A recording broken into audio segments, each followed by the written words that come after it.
தமிழடியான் சொந்தங்கள் அனைவருக்கும் வணக்கம்.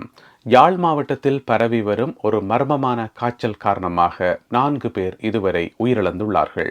நாடு முழுவதும் இருக்கும் 50க்கும் மேற்பட்ட பங்களாக்கள் தொடர்பில் ஜனாதிபதி அனுரகுமார திசாநாயக்கா முக்கியமான சில முடிவுகளை எடுத்திருக்கின்றார். மீண்டும் தமிழ் தேசிய கூட்டமைப்பை கட்டியெழுப்பப் போவதாக பாராளுமன்ற உறுப்பினர் செல்வம் அடைக்கலநாதன் அவர்கள் தெரிவித்துள்ளார். யாழ் போதனா வைத்தியசாலையில் சம்பளம் இல்லாமல் வேலை செய்யும் 170 பேர் பற்றிய விவரங்கள் மூடிமறைக்கப்பட்டுள்ளன. இந்த செய்திகள் உட்பட இன்றைய காணொளியில் கேலி சித்திரமும் இருக்கிறது. வாருங்கள் காணொளிக்குள் போவோம். யாழ் மாவட்டத்தில் பரவி வருகின்ற மர்மமான ஒரு காய்ச்சல் காரணமாக இதுவரை 4 பேர் உயிரிழந்திருக்கின்றார்கள். கடந்த 3 நாட்களில் இந்த 4 உயிரிழப்புகளும் நேர்ந்திருக்கின்றன. இனம் தெரியாத ஒரு காய்ச்சல் காரணமாக இவர்கள் உயிரிழந்திருப்பதாக சொல்லப்படுகின்றது. எனவே மருத்துவமனைகளில் சாதாரண காய்ச்சல் என அனுமதிக்கப்படுபவர்கள் பின்பு அந்த காய்ச்சல் தீவிரமடைந்து உடனடியாக உயிரிழப்பு சம்பவங்கள் நடைபெற்று வருகின்றன. எனவே இது குறித்து அனைத்து பொதுமக்களும் எச்சரிக்கையாக இருக்க வேண்டும் என கேட்கப்பட்டுள்ளது. உங்களுக்கு சாதாரணமான ஒரு காய்ச்சலோ அல்லது மூச்சு திணறலோ அல்லது தலைவலியோ எந்த ஒரு அறிகுறி இருந்தாலும் உடனடியாக மருத்துவமனைக்கு சென்று காட்டுமாறு கேட்கப்பட்டிருக்கின்றது. ஏனென்று சொன்னால் உங்களுக்கு தெரியும், அண்மையில் நாட்டில் வெள்ளப்பெருக்கு வந்தது. எப்போவுமே இந்த மாதிரியான வெள்ளப்பெருக்குகள் ஓஞ்சா பிறகு அதனுடைய பின் விளைவுகளாக இது போன்ற இனம் தெரியாத காய்ச்சல்கள் பரவும். அதோட அண்மையில் கிளிநொச்சி மாவட்ட சுகாதார பணிப்பாளர் எலி காய்ச்சல் சம்பந்தமாகவும் ஒரு முக்கியமான எச்சரிக்கை ஒன்றை பொதுமக்களுக்கு விடுத்திருந்தார். எனவே பல்வேறு விதமான பின்விளைவுகள் காரணமாக இது போன்ற தொற்று நோய்கள் காய்ச்சல்கள் பரவுவதற்கான வாய்ப்புகள் இருக்குது. எனவே இந்த காணொலியை பார்த்து கொண்டிருக்கின்ற அன்பான மக்களே, தயவு செய்து சாதாரண ஒரு காய்ச்சலாக இருந்தாலுமே கூட, சாதாரண ஒரு தலைவலியோ மூச்சு திணறலோ எதுவாக இருந்தாலுமே கூட நீங்க வச்சு கொண்டிருக்க வேண்டாம். உடனடியாக மருத்துவமனைக்கு சென்று காட்டுங்கோ. ஏனென்று சொன்னால் இப்ப நாட்டில் இனம் தெரியாத காய்ச்சல் ஒன்று பரவி கொண்டிருக்கிறது. எனவே அனைத்து பொதுமக்களும் விழிப்பாக இருக்கவும். லஞ்ச ஊழலுக்கு எதிராக தன்னுடைய சகல கட்டமைப்புகளையும் மாற்றி அமைக்கப் போவதாக ஜனாதிபதி அனுரகுமார திசாநாயக்கா அவர்கள் சூளுரைத்திருக்கின்றார். லஞ்ச ஊழலுக்கு எதிரான தேசிய நாளின் போது அவர் உரையாற்றியிருந்தவர். உங்களுக்கு தெரியும், ஏற்கனவே ஜனாதிபதி அனுரகுமார திசாநாயக்கா அவர்கள் நீண்ட காலமாகவே லஞ்ச ஊழலுக்கு எதிராக குரல் கொடுத்து கொண்டு வருகின்றார். அவர் பதவியேற்றதன் பின்னர் நாட்டில் லஞ்ச ஊழலை ஒழிக்கிறதுக்கான பலவிதமான முயற்சிகளை எடுத்துக்கொண்டே வரார். இலங்கையினுடைய வரலாற்றில் ஒரு ஜனாதிபதி லஞ்ச ஊழலுக்கு எதிராக குரல் கொடுத்து அதை ஒழிக்கிறதுக்கு முயற்சி எடுத்தது இதுதான் முதலாவது சந்தர்ப்பம்.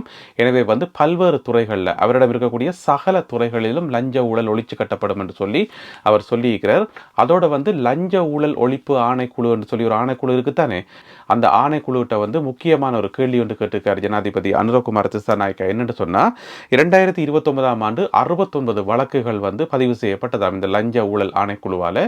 பிறகு அந்த லஞ்ச ஊழல் ஆணைக்குழுவை அந்த 69 வழக்குகள்ல 40 வழக்குகளை பின்வாங்கிட்டு தான், அதாவது வாபஸ் பெற்றுட்டு தான். ஏனென்று தெரியல, இதுக்கென்று தெரியல. அதே மாதிரி 2022ஆம் ஆண்டுல பார்த்தீங்கன்னு சொன்னா 89 வழக்குகள் பதிவு செய்து போட்டு பிறகு பார்த்தா 45 வழக்குகளை பின்வாங்கிட்டனமாம், அதாவது வித்ரோ பண்ணிட்டனமாம். ஏனென்று தெரியல. ஏன் அந்த வழக்குகள் எல்லாம் பின்வாங்கப்பட்ட என்று சொல்லி அதுக்கு விளக்கம் சொல்லி ஜனாதிபதி அனுரகுமார திசாநாயக்கா அவர்கள் கேட்டிருக்கின்றார்.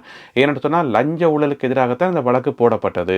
பிறகு லஞ்ச ஊழல் எதிர்ப்பு ஆணைக்குழுவுக்கே லஞ்சத்தை கொடுத்துட்டாங்களோ இன்னும் தெரியல. எதற்காக காரணம் இல்லாமல் அந்த வழக்குகள் பின்வாங்கப்பட்டது என்று சொல்லி அதை ஒரு பெரிய மர்மமா இருக்குது. இப்ப ஜனாதிபதி அனுரகுமார திசாநாயக்கா கேட்டிருக்கார், அதுக்கு விளக்கம் சொல்லணும் என்று சொல்லி. எனவே லஞ்ச ஊழல் ஆணைக்குழு அதற்குரிய விளக்கத்தை விரைவில் சொல்லும் என எதிர்பார்ப்போம். தமிழ் தேசிய கூட்டமைப்பை மீண்டும் கட்டியெழுப்பப் போவதாக பாராளுமன்ற உறுப்பினர் செல்வம் அடைக்கலநாதன் அவர்கள் தெரிவித்திருக்கின்றார். உங்களுக்கு தெரியும், பாராளுமன்ற உறுப்பினர் செல்வம் அடைக்கலநாதன் அவர்கள் இப்போ ஒரு கொஞ்ச காலமாகவே எல்லா கட்சிகளுடைய பேச்சுவார்த்தை நடத்தி நாங்கள் ஒற்றுமைப்படணும், ஒன்றாக இருக்கணும், ஒரே பாதையில் பயணிக்கணும்னு சொல்லி தொடர்ந்து குரல் கொடுத்து கொண்டு வரதை அவதானிக்கக்கூடிய மாதிரி இருக்குது. அது நல்ல விஷயம்தான். கட்சிகள் எல்லாரும் ஒற்றுமைப்படணும்ன்றதான் தமிழ் மக்களுடைய பிரதானமான விருப்பம். இந்த எல்லா கட்சிகளுமே மேடையில் முழங்குறவை என்னென்று சொன்னால், தமிழ் மக்களுடைய அபிலாசைகளை நாங்கள் பூர்த்தி செய்வோம் என்று சொல்லி. ஆனால் தமிழ் மக்களுடைய முதலாவது அபிலாஷையை நீங்கள் ஒற்றுமையாகணும்ன்றதான். எனவே இப்படியான ஒரு முயற்சியை செல்வம் அடைக்கலநாதன் அவர்கள் எடுக்கிறது நல்ல விஷயம்தான். 2010ஆம் ஆண்டுல இருந்தே தமிழ் தேசிய கூட்டமைப்பை உடைச்சு சிதைச்சு நாசமாக்குறதுக்கான சகல வேலைகளையும் கட்டம் கட்டமா பார்த்து கொண்டு சின்ன பின்னமாகி சிதைஞ்சு அப்படியே சிதைவடைஞ்சு கடைசியில யாழ் மாவட்டத்தை விட்டுட்டீங்கள். எனவே ஒரு பிரச்சனை, ஒரு இழப்பொண்டு விலைக்குள்ளதான் எல்லாருக்கும் ஒரு ஞானம் ஒன்று பிறக்கும் போல நடக்குது.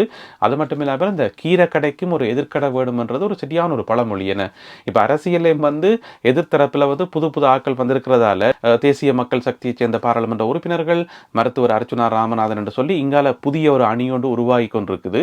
எனவே இனியும் நாங்கள் விழிச்சு கொள்ளாட்டி அது கஷ்டம் என்று சொல்லி செல்வம் அடைக்கலநாதன் அவர்கள் முயற்சி எடுத்து கட்சிகளை ஒன்றிணைக்கிறது நல்ல விஷயம்தான். தமிழ் தேசிய கூட்டமைப்பை மீண்டும் உருவாக்கினது நல்ல விஷயம்தான், வரவேற்கப்பட வேண்டிய விஷயம் தான். அதில் எந்த விதமான மாற்று கருத்தும் இல்லை.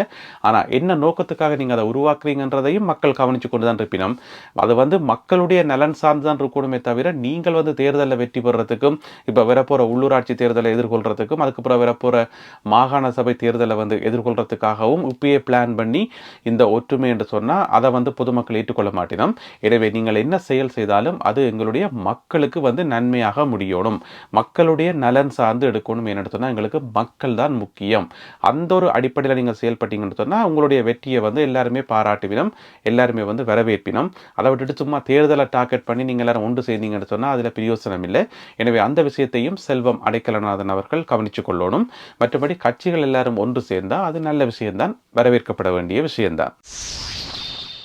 பாராளுமன்ற உறுப்பினரும் மருத்துவருமாகிய அர்ச்சுனா ராமநாதன் அவர்கள் யாழ் போதனா வைத்தியசாலைக்கு சென்று மருத்துவ பணிப்பாளர் சத்தியமூர்த்தி அவர்களிடம் கேள்வி கேட்டது சம்பந்தமான செய்திகள் பல ஊடகங்களையும் வந்திருக்குது.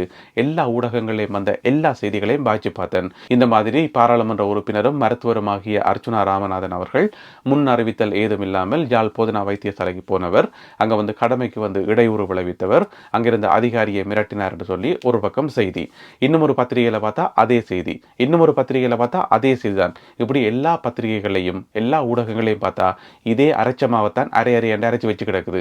ஒரு ஆள் என்ன செய்தியை போடுறாரோ அதே செய்தியை அப்படியே போடுறது.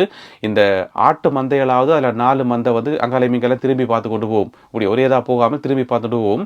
ஆனால் எங்களுடைய ஊடகங்கள் அப்படி இல்லை, எல்லாம் அப்படியே ஒரே லைன்லேயே போகிறது, ஒரே மாதிரி செய்தி தான் எல்லா இடம் போட்டு கிடக்கு.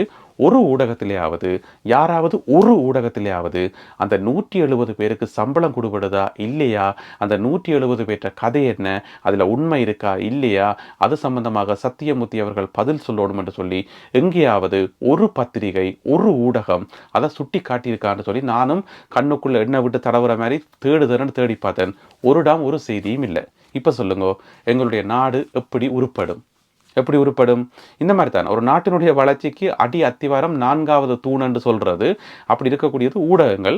ஆனால் ஊடகங்கள் அரைச்சமாவை அரையறையாண்டு அரைக்கிறதால ஒரு பிரயோசனமும் இல்லை. ஒருத்தர் கூட அந்த கேள்வியை கேட்கவே இல்லை. அந்த 170 பேருக்கு என்ன நடந்தது?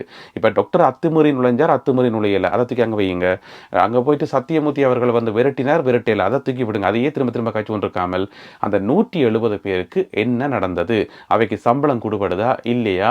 அவர்கள்ட்ட கையெழுத்து வாங்கப்பட்டதா? அதாவது நிரந்தர நியமனம் கேட்கக்கூடாது, சம்பளம் கேட்கக்கூடாதுன்னு சொல்லி கையெழுத்து வாங்கப்பட்டதா இல்லையா? இதை பற்றி ஏன் எந்த ஒரு ஊடகமும் செய்தி போடவில்லை? நாட்டின் பல்வேறு பகுதிகளில் இருக்கின்ற 50க்கும் மேற்பட்ட பங்களாக்களை பொருளாதார ரீதியாக லாபம் ஈட்டும் வகையில் பயன்படுத்துமாறு ஜனாதிபதி அனுரகுமார திசாநாயக்கா அவர்கள் அதிரடியாக உத்தரவு ஒன்றை பிறப்பித்திருக்கின்றார். இந்த பங்களாக்கள் எல்லாம் எங்க இருக்குன்னு பார்த்தீங்கன்னு சொன்னா நாட்டின் பல்வேறு பகுதிகளில் இந்த பங்களாக்கள் இருக்காம். கண்டி, நுவரெலியா, பெந்தோட்ட, எம்பிலிப்பிட்டிய, கதிர்காமம், யாழ்ப்பாணம், கொழும்பு என்று சொல்லி எல்லா இடமும் இந்த பங்களாக்கள் இருக்காம். இந்த பங்களாக்களை பயன்படுத்தினதாருன்னு பார்த்தீங்கன்னு சொன்னால் அது உங்களுக்கே தெரியும். கடந்த காலங்களில் இருந்த ஜனாதிபதிமார், அமைச்சர்மார், அதாவது கடந்த காலங்களில் இருந்த ஜனாதிபதிமாரும் அமைச்சர்மாரும் கண்டிக்கு போனால் அங்கே தங்குறதுக்கு ஒரு பங்களா, அப்புறம் நுவரெலியாவுக்கு போனால் அங்கே தங்குறதுக்கு ஒரு பங்களா, அப்புறம் கதிர்காமம் போனால் அங்கே ஒரு பங்களா. இந்த மாதிரி இத்தினூண்டு ஒரு சின்ன இலங்கைக்குள்ள 50க்கும் மேற்பட்ட பங்களாக்களை கட்டி எல்லா இடமும் கட்டி இவையில் போற இடமெல்லாம் அந்த பங்களாக்கள் தான் தங்க வேணுமாம். சாதாரண இடங்களை தங்க மாட்டினோம். தேவையில்லாமல் அரசாங்கத்துக்கு சொந்தமான காசு எல்லாத்தையும் செலவழித்து அதை பராமரிக்கிறதுக்கு செலவு, கரண்ட் பில், அது இதுன்னு சொல்லி ஏகப்பட்ட செலவுகளை வச்சு அரசாங்கத்தை சொத்தை நாசமாக்கி கொண்டு வந்தவே கடந்த காலங்களில் இந்த ஜனாதிபதிமாரும் அமைச்சர்மாரும். இப்போ இருக்கிற ஜனாதிபதி அனுரகுமார திசாநாயக்கா சொல்லியிருக்கார், அவ்வளோ பங்களாக்களையும் பிடிச்சு லாபம் ஈட்டும் வகையில் பொருளாதார ரீதியாக பயன்படுத்த சொல்லி ஒன்றில் அதை ஒரு விடுதியாக்கி வாடகைக்கு விடலாம். இந்த ஏஆர்பிஎன்பி மாதிரியான சைட்டில் வாடகைக்கு விட்டாலே நல்ல காசு வரும். அல்லது அதில் ஏதாவது தொழில் முயற்சிகளை செய்யலாம். இப்படி அதை அவ்வளோ பங்களாக்களையும் லாபம் ஈட்டக்கூடிய மாதிரி பொருளாதார ரீதியாக பயன்படுத்த சொல்லி ஜனாதிபதி அனுரகுமார திசாநாயக்கா அவர்கள் உத்தரவிட்டிருக்கிறார். சரி, இப்போ ஜனாதிபதி அனுரகுமார திசாநாயக்கா அவர்கள் கண்டிக்கு போனாலோ, நுவரெலியாவுக்கு போனாலோ, கதிர்காமத்துக்கு போனாலோ எங்கே தங்குவார்? எங்கே தங்குவார்? அவர் என்ன பழைய ஜனாதிபதி மாதிரியே ஆடம்பரமான ஆள் இல்லையே. அவர் தேவைப்படாத அந்த காருக்கே படத்தை நிறுத்த கொள்வார். அப்படிப்பட்ட ஒரு எளிமையான ஆள் தான் இப்போ இருக்கிற ஜனாதிபதி. அந்த ஒரு மாற்றத்தை வந்து நாங்கள் கண்ணுக்கு முன்னாலேயே பார்க்குறோம். இவ்வளவு எளிமையாக இருக்கிறார், இவ்வளவு சர்வசாதாரணமாக இருக்கிறார் என்று சொல்லி. எனவே நாடு முழுவதும் இருக்கின்ற 50க்கும் மேற்பட்ட பங்களாக்களை வந்து பொருளாதார ரீதியாக பயன்படுத்த சொல்லி ஜனாதிபதி அனுரகுமார திசாநாயக்க அவர்கள் அதிரடியாக உத்தரவு பிறப்பித்திருக்கின்றார். அடுத்ததாக இன்றைய கேலி சித்திரம் கார்ட்டூன். ஒரு பொதுமகன் ஒரு ஆள் நிற்கிறார். சாதாரண பொதுமகன், ஏழை பொதுமகன். இங்கால பார்த்தீங்கன்னு சொன்னால் அரிசியினுடைய நிர்ணயிக்கப்பட்ட விலை என்று சொல்லி ஒரு கயிறால் அவரை கட்டி வச்சிருக்கு. அங்கால பார்த்தீங்கன்னு சொன்னால் அரிசியினுடைய விலை என்று சொல்லி அங்கால இன்னும் ஒரு பக்கம். இந்த ரெண்டு பக்கம் பிடிச்சி அவரை இழுபடுது. அந்த சாதாரண குடிமகனை, சாதாரண ஒரு ஏழையை போய் நிர்ணயிக்கப்பட்ட விலையும் அரிசியினுடைய உண்மையான விலை என்று சொல்லி ரெண்டுமே பிடிச்சி இழுக்கிற மாதிரி இந்த கேலி சித்திரம் வரையப்பட்டிருக்கிறது. அதாவது வந்து நிர்ணயிக்கப்பட்ட விலை என்று சொல்லி ஒரு விலை இங்கால இருக்கும்போது அந்த சில உரிமையாளர்கள், சில அரிசி ஆலை உரிமையாளர்கள் அந்த சொல்வழி கேட்காமல் அரிசியின் விலையை வந்து தங்களுடைய இஷ்டப்படி விற்கித்து கொண்டிருக்கிறோம் இப்போ நாட்டில். எனவே அவர்களுக்கு எதிரான கடுமையான நடவடிக்கை எடுக்கப்படும் என்று சொல்லி ஜனாதிபதி சொல்லியிருக்கார். எனவே இந்த ரெண்டு தரப்புக்கும் இடையில வந்து ஒரு சாதாரண பொதுமகன் வந்து இழுபடுறார் என்ற அர்த்தத்தில் வந்து இந்த கேலி சித்திரம் வரையப்பட்டிருக்குது. இதை பார்க்கக்குள்ள உங்களுடைய மனசில் தோன்ற கருத்துக்களை மறக்காமல் கீழே எழுதுங்கள். மீண்டும் மற்றும் ஒரு காணொளியில் உங்களை சந்திக்கின்றேன். அதுவரை நன்றி, வணக்கம்.